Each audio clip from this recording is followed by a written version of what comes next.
Laging may tanong sa isip ko, kung ako'y bagay ba sa'yo? Bakit ganun lagi kang alaala ko?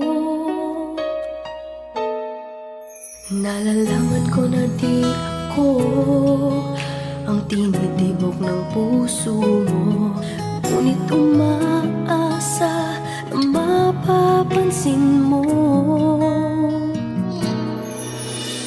Kahit di mo pansin, maghihintay sa'yo